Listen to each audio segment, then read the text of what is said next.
Ionic hydrates also have an energy cycle associated with them. And the energy cycle is used to try to figure out the enthalpy change when the anhydrous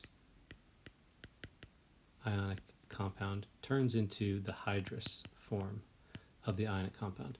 Now, this change should be exothermic because we are forming these attractions between the water molecules and the ions in the anhydrous form of this compound. So we're forming attractions. We should expect this to be exothermic.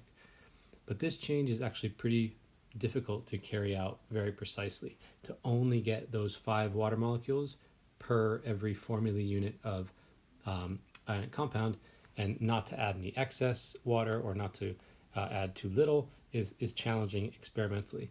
But we can solve for it using the concept of Hess's law and using energy cycles, because it's actually very easy to take the anhydrous form of copper sulfate and dissolve it in water, and I end up with aqueous copper sulfate, which really means I have separated copper ions and sulfate ions surrounded by water. And I can also take the hydrous form and I can dissolve that in water, and I end up in the same place. So I end up with separated, dissociated copper 2 plus ions and sulfate ions. So if we set that up, well, maybe we can do it with our simultaneous equations first. If I want to figure out this enthalpy change up here, I want to figure out the change from anhydrous copper sulfate to hydrous copper sulfate.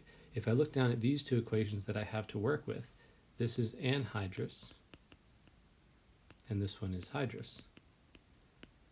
So if I flip the bottom one so that I get hydrous on the right hand side, so if I were to rewrite that as copper sulfate aqueous on this side, and over here I've got my copper sulfate hydrated, then when I add these two together, so I scribble this out, if I add these two remaining equations together, the copper sulfate aqueous is going to cancel out, and I'll have the change of copper sulfate solid becoming copper sulfate with 5 water molecules solid. And that's the change I'm looking for. Now, what did I do to my enthalpy changes? I left the first one alone, this change I'm calling Y, or delta H1, and this one I would have to reverse. So it'd be negative Z now, negative enthalpy change number 2. So the enthalpy change here, which I've called enthalpy change X, would be Y minus Z. Or in other words, it would be enthalpy change 1 minus enthalpy change 2.